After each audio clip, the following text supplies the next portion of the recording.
preparen y que les vaya bien la cátedra, pero sin regalar nada, que se lo aprendan. ¿Queda el punto? Así que reitero, por última vez, para que después no me digan mala onda. Yo veo que no estudiaron, se les hace el práctico de la otra semana y hasta ahí llegó la clase, aunque sea media hora. ¿Me entienden lo que oye, no?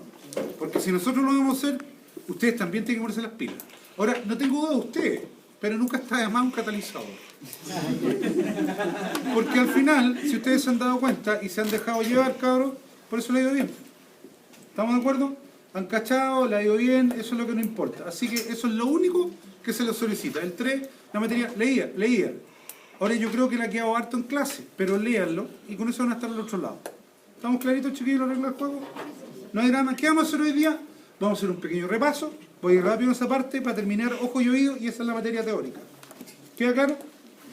Pero un repaso que nunca está de más. Obviamente voy a ir más rápido, porque esto ya repaso. En este sentido, cabrón, recuerden que la médula espinal es parte del sistema nervioso, ¿cuánto?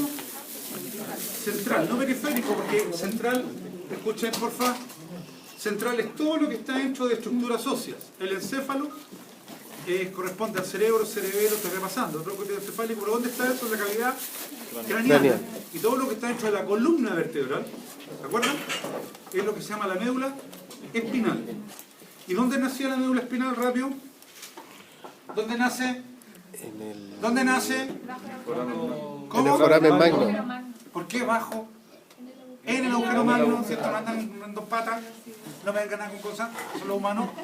El agujero magno, y delante estaba la médula oblonga, que era parte del tronco tallo encefálico. Esto lo tienen que tener así, y por favor, cuando lean, no cometan la estupidez de leer, véanlo con imágenes, que eso es lo que al final te queda. ¿Queda claro, chiquillos? Ok, y se extendía en el bovino hasta la mitad del sacro. Digo esto porque hay un cuadro de resumen de extensión en diferentes especies. Pero hay una cosa que es clara, no hay médula espinal en la cola, en las coxígenas. Pero aquí hasta la mitad del sacro. Hecho que era súper relevante porque yo decía que justo al final, entre la última lumbar y la sacral, que estos caballos me parece, perro, dice, cacha, tú ubicadito justo la médula terminaba en una cosa que se llama cono medular, ¿sí o no? O sea, terminaba en punta. Y a ese nivel, que está entre la última lumbar y el sacro, aparecían una serie de nervios, ¿sí o no? Raquídeos. Y eso es lo que se llamaba cauda equina, o la cola equina, que era producto de una patología que se llamaba cauda equina, y que traía una serie de consecuencias motores, sensitivas, o de poco o ningún control de esfínteres. ¿Se acuerdan que le decía? Cuando tú ves eso generalmente, puede ser idiopático, o sea, pasó, pero los perros, o los animales, el perro generalmente, son traumatismos. ¿Queda claro? Y cuando hago traumatismo no necesariamente estoy hablando que lo atropellen. Se puede caer de la cama, una caída súper estúpida, te puede generar cauda equina. Ahora, el resultado es variable, el pronóstico, el desarrollo de la enfermedad, pero tenéis que tener claro lo que es la cauda equina. Porque todos esos nervios que tú ves saliendo, por acá, lo bueno, ¿no? Son raquídeos, pero que van a inervar una serie de zonas, que desde la cintura hacia atrás. ¿Queda clarito? Yo había dicho también que la médula tenía dos abultamientos que se llaman intumescencias.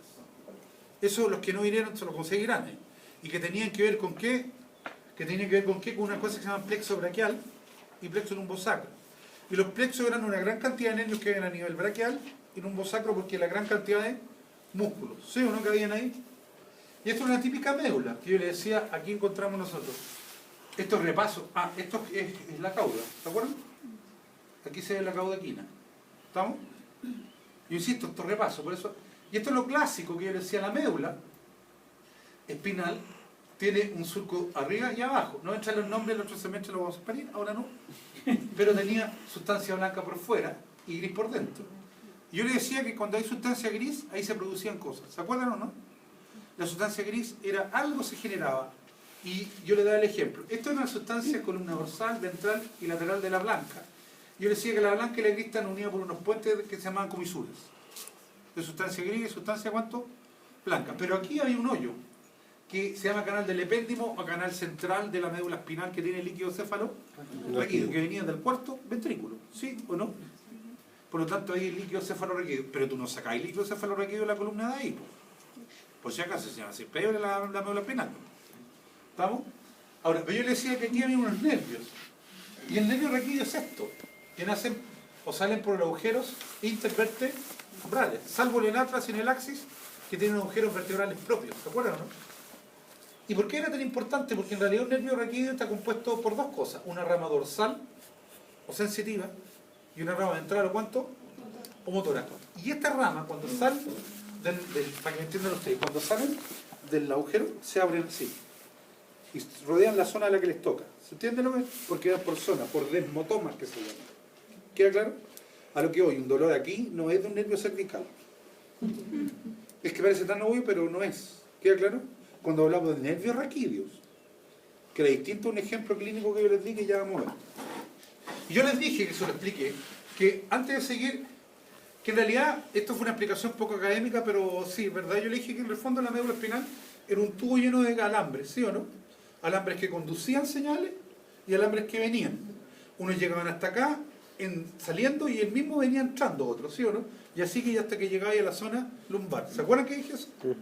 Y es más, antes de entrar a esto, yo le decía que un traumatismo a nivel cervical perfectamente podía afectar el tren posterior, ¿sí o no?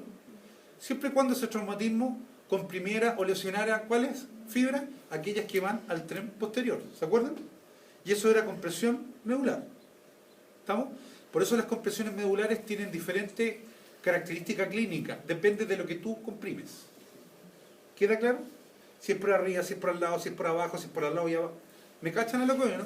Hay que tener mucho cuidado. Pero yo le decía que en el fondo, y lo decía como talla, pero era la idea, que cuando sentía un picazón, ¿se acuerdan? La zona sensitiva era esta, te respondía, llegaba acá y por la sustancia blanca iba para arriba, para adelante, ¿me confundiste? Para adelante, llegaba al tronco encefálico, después a la médula del cerebro, donde había el núcleo de sustancia gris, lo dije, a la corteza, y tú sentías que te picaba.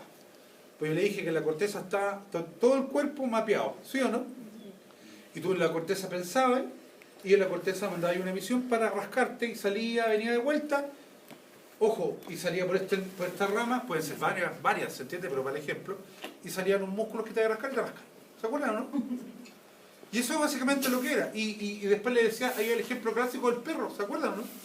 En donde uníais más cosas, ahí uníais encéfalo, o sea, agarráis un perro, ¿se acuerdan que le dije que le tapáis la vista? Y si le tapáis la vista, cuando lleváis un perro, puede hacer las manos y aquí las patas, y toca la mesa, ¿qué debería hacer? Subirla. ¿Pero qué vía estáis haciendo funcionar primero? La sensitiva, pero también estáis viendo toda la vía que llega hasta la corteza del cerebro. Y la respuesta de corteza, ¿sí o no? Y cuando tuvo lo mismo lo hacía, pero con los ojos destapaditos así, ¿qué vía está mirando primero? La motora. Por lo tanto, ¿a dónde sale el estímulo? De corteza, ¿sí o no? Porque corteza ve, evoluciona y dice, ya, tengo que levantar, y ahí manda la respuesta motora, ¿se entiende? O sea, en ese ejemplo que es una estupidez, tú no estás evaluando las vías, estás evaluando las vías, ¿sí o no? ¿Quedó claro lo que estoy diciendo? Por eso que ese ejemplo, que si tú hacías a un animal o un ser humano, y no te levantas las patitas o las manitos, claramente tiene un daño ¿de qué tipo? Neurológico. ¿Queda claro? Que puede ser central, sistema nervioso central. Y si es central, hay que ver si es de médula o es de encéfalo. ¿Se entiende lo que yo, no? Podría ser periférico, pero para ser periférico de ese tipo, debería haberte cortado todos los nervios y la pata la tenía normal. No sé si me cachan a lo que hoy. Eso no es posible. No sería posible, o por lo menos poco probable. Para no ser... Acuérdense que el principio de incertidumbre siempre está presente. ¿Estamos? Pero también le decía que habían estímulos que eran supraumbrales, que iban mucho más allá de lo normal, ¿sí o no? Que era la típica quemada, ¿se acuerdan? Que cuando uno se quemaba, uno hacía esto. Se quemaba y levantaba la mano, ¿se acuerdan? No pasaba esto que yo decía talla, pero no era talla, en el fondo, que tú te quemabas, te dolía y decías, voy a sacar la mano. Y sacáis la mano. Porque cuando la sacara ya la tenía hecho pebre, ¿cierto? Y eso lo podía llevar un perro o un león cuando siente una espina y levanta la mano o la pata y no se la clava, ¿sí o no? Y eso eran reflejos medulares, porque yo le decía, cuando uno pone la mano en algo caliente hirviendo, esto responde. Pero aquí hay dos respuestas. Una es a nivel de la médula, de la sustancia gris, perdón, de la sustancia gris de la médula espinal, ¿estamos de acuerdo? Y la otra es la clásica, que empieza el estímulo para ir a onda, A la corteza. Pero ¿quién responde en estos estímulos tan violentos? Inmediatamente la motora, pero por una señal, comillas, que te da la sustancia gris de la médula, ¿se entiende? Y levantáis la mano. Por eso tú hacías esto, levantáis. Eso es un reflejo medular. Y el delta, o sea, la diferencia que hay entre que sacáis la mano y te duele, porque queda claro que hay un espacio, es lo que demoró el estímulo en llegar a la corteza y sentirla. ¿Me entienden lo que yo, no? Ahí te está diciendo claramente hay un espacio, un tiempo en que tiene que llegar el estímulo a la corteza. Y ese tiempo justamente es el que hay entre que te quemáis y sentís el dolor. Y ese espacio que te quemáis y sentís el dolor, tenés que sumarle entre sentir el dolor y mandar para sacar la mano. La mano ya la tenéis hecha pebre. Y así podéis tener miles de reflejos. ¿Queda claro? ¿Ok? Ok. ¿Qué le puede pasar a la médula? De todo, pero eso no compete. Y lo otro que le dije, que claramente si la médula espinal y los nervios raquídeos específicamente salen por agujeros intervertebrales, la deformación de columna tiene que necesariamente, o por lo menos afectar a las emergencias de los nervios. ¿Sí o no? Todos sabemos, voy a hablar de perritos, que los perritos largos, yo les decía, la columna no es columna, es una viga, ¿sí o no? Y por lo tanto se guatea, y el perro muy muy largo tiene siempre problemas. Tú compras un perro de eso, te compras un cacho. No compres, no, como dicen de verdad. Sí. Pero un cacho, ¿o no? Es más, hay otros que no son tan largos y son un cacho. Y con todo respeto, porque me da mucha pena que usted tenía un pastor, y yo les decía voy a tener una vejez terrible en el pastor, ¿sí o no? Problemas de columna y problemas coxofemorales. Ya entendemos lo que es coxofemoral, ¿no? ¿Y por qué? Porque además de la deformación del hueso que produce alteraciones dinámicas, porque acuérdense que el disco intervertebral, ¿para qué servía? Para disipar fuerza, pero transmitir. Y disipar significa evitar que se las coma alguien. ¿Quién? El hueso, la médula, y por lo tanto duele. Y esos animales tienen dolores tremendos. Cualquier persona con alteraciones de columna tienen tremendos dolores. Imagínense eso absolutamente deformado. ¿Se entiende? Pero además de eso, empecé a comprimir los nervios. Y la expresión clínica depende de la magnitud y el tipo de nervio que tú comprimes. ¿Queda claro? No es secreto para todos los que tienen perros viejitos que le dicen, mire, evite que el animal salte, que se baje de la cama, menos que suba escala. ¿Sí o no? Porque eso le va a doler mucho y se lo va a pitear. Esa parte de pitear, omítala. Lo que pasa es que a uno le pregunta siempre a la señora, para ver si la deja, doctor, le dice a uno, ¿qué le puedo dar al perrito? Muchas veces, cabrón, ojo, esto es verdad, muchas veces uno tiene que decir, mire, yo le recomiendo que lo haga dormir. Porque está sufriendo tanto el animal, ¿se entiende? Y no tenía alternativas muy clínicas que en realidad... Ah, no le podéis estar metiendo, siempre se me olvida el nombre de este fármaco... Tramadol. Tramal, no trancorticoide, no le podéis estar metiendo tramal ya al final a pasto, porque lo vaya a matar. Porque llega un momento, y esto lo van a aprender después de farmacología, que hay una especie de adaptación del cuerpo a los fármacos. ¿Queda claro? Claro, llega un punto le meten un litro de tramal y me dañan como si nada. ¿Queda claro? No es ser como los humanos que hacen cortar la médula para el dolor, para evitar el dolor. A este nivel, para evitarlo. ¿Me entienden lo que veo, no? Entonces ahí tenéis que optar, pero para decidir eso tenéis que estar seguro. Absolutamente seguro. ¿Queda claro? Pero para estar seguro tenéis que tener claro todo este cuento clínico y anatómico. ¿Quedó clarito, chiquillos? Sí, profe. Porque hay que llevarlo a la clínica. Yo sé que con el doctor no podemos pasárselo todo, pero por lo menos que lo estimule para leer cositas y van a ir aprendiendo muchas cosas. ¿Estamos? Ya antes no había YouTube, pues, doctor. Hay que imaginarse las comadres. ¿Vale? Vale, perrito. ¿Por qué cuando tienen una lesión en la columna siempre se le toca el ano a los pacientes? Lo que pasa que depende de la lesión. Lo que pasa que, mira, a ver, cuando tú pones una epidural a nivel lumbar, el poto se abre. ¿Han visto el ano, no? Se dilata entero. ¿Por qué? Porque quiere decir que la analgesia funcionó. ¿Se entiende lo que veo, no? Porque todo eso, y esto aquí estoy en caudaquina también, podría ser, todos esos nervios tienen que ver con qué? De la cinturita del perrito para atrás. Cuando tenía alteraciones de inervación, que generalmente no es que sea hiper, sino que es para abajo, esto que debe mantenerse así, porque está un nervio, empieza a dilatarse. Tú pones una epidural y el ano, todo lo cachai, el tiro que le chuntaste, porque el ano se abre, impresionante. Como digo yo, el asterisco se perdió. Y queda un círculo. Que le digo en talla, pero yo le digo el asterisco carne, le digo acá. Y cuando queda un círculo, esto entre nosotros.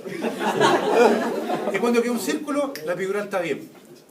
Lo mismo cuando hay lesiones de columna y depende de lo que tú estés lesionando. ¿Queda claro lo que veo? No es ningún secreto que las personas que tienen parálisis de la cintura para abajo tienen que usar pañales. ¿O no? Porque el ano no va a estar funcionando, no va a estar cerrado, lo que estamos viendo, va a estar abierto. ¿Por qué? Porque dejó de tener, ¿qué cosa? Inervación. ¿Se entiende lo que veo, no? Y por eso tú te das cuenta, es que esas son cuestiones, cabros, que no salen en el libro. Si uno pone una epidural, le mira ahí el potito y se abrió, y queda liso. Ya, listo, está bien la epidural. ¿Queda claro? ¿Por qué creen que cuando van a parir les piden que no coman? Salvo que llegue de emergencia, luego la epidural y un cajoncito abajito para que... Es que eso es parte del cuento, ¿se entiende lo que es, no? Eso funciona así. Las mismas operaciones de apéndice o peritonitis pasa eso. No, además de la complicación que no sería nada que se hicieran caca las personas, eso no es nada, pero tiene complicaciones la cirugía adentro. Tú entras y te encontrás con un intestino lleno y eso es muy complejo para operar. ¿Se entiende lo que es, no? Trae complicaciones, ya lo van a ver cuando operen. ¿Quedó claro? Como resumen, porque repaso. Ahora teníamos las meninges, ¿cierto? Va a ir súper rápido aquí, que eran 3, que eran la dura madre, aracnoide y pía madre, de exterior a interior. Tú comprenderás que te lo puedo preguntar de abajo para arriba, de arriba para abajo, de todo, como queramos, ¿no? Para que no alego, hoy no me lo pasó así, qué pena. La dura madre es una estructura, y voy a entrar a resumir porque lo pasé, es una estructura de un tejido blanco, medio zuloso, resistente, y yo le decía en este esquema, que tenía 2 particularidades. Primero, la dura madre a nivel del encéfalo estaba pegada a los huesos. Entonces aparecía el papel documental, ¿sí o no? Y cuando mirábamos el encéfalo tenía un espacio ahí, que aunque sea aquí, se llama igual, es subdural. ¿Estamos? Porque hay espacio arriba, ¿no? En el cráneo no, pero sí en la columna. Porque aquí hay un espacio chiquitito, un subdural chiquitito, que apenas se nota, y está el epidural. Por eso que yo decía como talla, pero no una talla. La epidural no te la ponen para parir en la cabeza, es imposible. La epidural o raquidia va en la columna. Queda clarito, chiquillo, lo que veo, ¿no? Y en ese espacio, tú pasáis el flava, que lo pasé de un ligamento, entráis el espacio y le echáis, y ahí produce analgesia, no anestesia de caer dormido. Analgesia significa no tener dolor, pero las contracciones pueden estar presentes. ¿Se entiende lo que veo, no? Y después decía que esta dura madre formaba estructuras, y que bueno, voy a echar a hablar, que se llamaban, una que está en la susura longitudinal, ¿sí o no? Que era la hoz del cerebro, o el fax cerebri que se llama. Otra que se metía, son láminas de dura madre, entre el cerebro y el cerebelo, que se llama la tienda del cerebelo. ¿Estamos? Y otra que formaba una cajita para la hipófisis, esta es la hipófisis, una cajita de dura madre que se llama el diafragma de la silla turca. Que en el fondo está ¿dónde? En el basifenoide. ¿Sí o no? ¿Dónde el basifenoide? En la silla turca, con la fosa hipofisiaria, que son las 3 estructuras clásicas que forman la dura madre. Que ahí se ve la hoz, tú comprenderás que aquí se levantó, ¿se entiende? La hoz, ahí sería el diafragma, no, la tienda del cerebelo, y por acá abajo estaría, ahí, ¿ven una cosa que dura madre? Eso sería el diafragma de la silla turca. En castellano, la cajita de dura madre para la hipófisis. El nombre más completo, pero una caja en el fondo. ¿Queda claro? Para proteger. Ahora, cuando veíamos acá, yo decía que el aracnoide es la vascular. Por ahí están la mayor parte de los vasos sanguíneos. No es que acá no haya, por si acaso, pero aquí está lleno. Y este aracnoide tiene un espacio acá abajo que se llama subaracnoide. Y ustedes me entenderán, por eso hablan de hemorragias subdurales. ¿Han escuchado, no? Porque las hemorragias subdurales, tú sacáis el hueso, acá, queda la dura madre, y abajo tú ves oscuro. Subdural es topado, ¿se entiende? Y queda oscuro, un coágulo. ¿Estamos? Lo podéis ver en YouTube, veis hemorragias subdurales. Y veis lo que ellos cortan, levantan con unas patulitas así, y los humanos, y se hacen los animales, y encontráis oscuro. Eso oscuro es abrir la dura madre y encontráis el coágulo abajo. ¿Estamos? Por eso habláis de hemorragias subdurales, que son gravísimas. ¿Queda claro, chiquillo, no? Ahora, pero ese espacio subaracnoideo que está acá también, ¿o no? En la médula, está lleno de líquido cefalorraquídeo, que proviene del cuarto ventrículo, de un fenómeno de Luschka que le dije. ¿Estamos? Y por eso yo le decía que literalmente el encéfalo y la médula, pero me voy a referir especialmente al encéfalo, está flotando. Claro, en un espacio ínfimo, pero está flotando. ¿Queda claro, chiquillo, no? Y por eso era el ejemplo de cuando tú se amarreas una guagua, que no hay que hacerlo, en el fondo del cerebro hace esto, se mueve, pero podéis cortar todos los vasos sanguíneos que van entrando y saliendo. O sea, estáis matando el bebé. ¿Se entiende? Pues está flotando, literalmente. Y de aquí es donde sacáis líquido, pero también yo decía que a veces bajo el espacio subaracnoideo, que ya saben que está lleno de líquido, ¿no? Se formaban espacios grandes que se llaman cisternas, ¿sí o no? Como una cisterna a nivel del agujero mango, se llama cisterna, ¿cuánto? magna, que ahí podéis sacar líquido también, pero es más complicado. ¿Cómo era el líquido cefalorraquídeo? No, esto es blanco. Esto es blanco. Si sacáis blanco, como el agua, transparente como el agua. Si sacáis blanco, empieza a hacerlo rapidito, ¿ah? Pues ahí cortado. Recuerden, blanco, igual que el agua. Véanlo en YouTube para que vean el líquido cefalorraquídeo y no se lo olviden más. ¿Estamos? Y eso es lo que tú tienes que ver porque tiene fines de qué tipo? Diagnósticos. ¿Queda claro? Siempre van a escuchar que sacan líquido cefalorraquídeo lumbar, ¿se han dado cuenta? ¿Para qué? Para ver si hay meningitis o no hay meningitis. Siempre. ¿Estamos? Y la pía madre era esto que está íntimamente pegado a todo lo que es el sistema nervioso central y que se metía, daba vía, ¿se entiende lo que es vía, no? Forma caminos para los vasos sanguíneos. ¿Y dónde llegaban estos? A las neuroglias, que no son neuronas, son células que se asocian con las neuronas, que son de sostén y son nutritivas, ¿sí o no? ¿Y qué nutre? Los vasos que van llegando.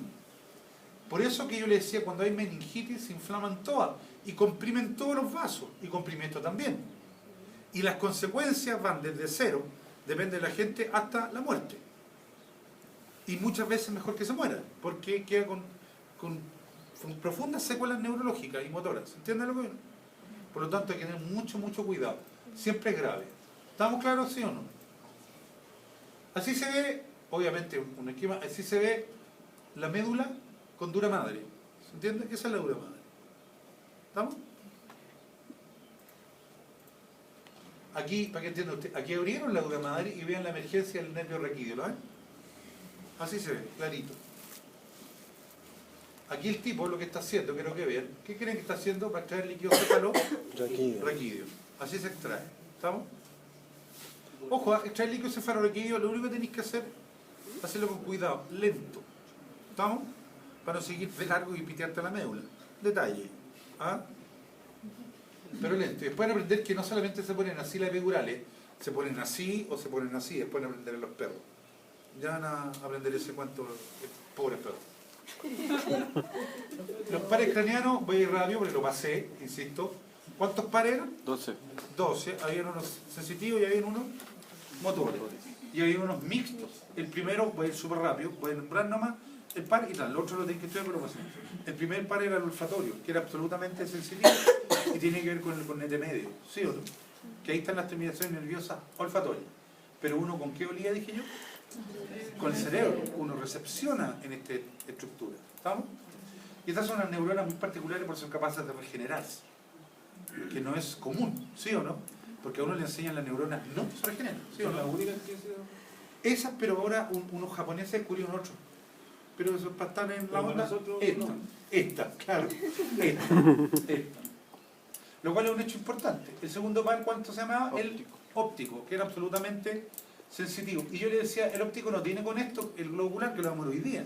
Tiene que ver con el nervio óptico, el quiasma óptico, que está en el prefenoide, y con el tracto óptico. Y que llegaba a dónde? Al lóbulo occipital, que tenía que ver con la visión. Porque ahí es donde se genera la visión. Y después yo hablaba de esto. ¿No le gustó la clase, socio? Y hablaba de esto y aquí decía, el globo ocular, la retina, que son células nerviosas, en el fondo es una pantalla que tiene dos partes, azul y roja. Estos son nervios, ¿se entiende? Son fibras nerviosas. Literalmente un tubo con fibras azules y rojas. Las rojas tienen que ver con toda la visión del lado externo y las azules con la visión del lado interno. En el nervio óptico, si tú contáis un nervio, queda ciego ese ojo, ¿sí o no? A nivel del quiasma, todas pasan por ahí. Por eso si tú cortáis el quiasma, queda ciego entero. Pero a nivel del quiasma se cruzaban, yo decía, ¿sí o no? Y se cruzaba la externa, perdón, la interna. Las externas siguen por el mismo lado. Y las internas se cruzan. En castellano, ¿qué significa? Que si yo corto el tracto óptico izquierdo, queda la mitad del ojo, la mitad externa del ojo izquierdo ciega, pero la mitad interna del ojo derecho ciega. ¿Se entiende lo que digo? Eso es lo que pasa. No es que tú vayas a cortar con un cuchillo, pero podéis tener un tumor ahí y tener alteraciones de ese tipo. ¿Queda claro lo que voy o no? Las expresiones de un tumor al cerebro son variables, depende del núcleo que esté afectando o lo que esté afectando. ¿Se entiende, cabrón? Pero yo les dije, ojo, porque el cerebro no duele. Dolores de cabeza, que de repente hay mal, mareo, puede tener que estar cursando con una cosa que no debería cursar. ¿Queda claro? Flaco, a la otra que te veáis te dando un charchazo y te va a tirar para afuera. ¿Te quedó claro? Después de esta intervención, puedes seguir. Y de ahí seguimos lo del occipital. Ahora, tú puedes tener tumor a nivel de occipital y toda esta vía está correcta. Por eso cuando tú haces un escáner, un TAC de cerebro, tienes que tener mucho cuidado en la zona que estáis mirando. ¿Queda claro? Para entender los motores del ojo, yo le decía, tenéis que tener un músculo, que se los pasé. Recto dorsal, recto ventral, recto lateral, recto medial. Y había un oblicuo ventral que salía de la parte medial y un oblicuo dorsal que viene de atrás también, ¿sí o no? Pero para pasar a ser oblicuo pasaba por un gancho que se llama, ¿cuánto? Tróclea. Y ese que se ve como pilucho, no es pilucho, en realidad es el párpado superior. Ese se llama elevador del párpado superior. Yo le decía el cuarto par, porque los que voy a hablar son motores del globo ocular, motores. El cuarto par se llama troclear. Y cuando se llama troclear o patético, el nombre te dice, ¿con qué tiene que ver? Con el oblicuo dorsal. ¿Por qué?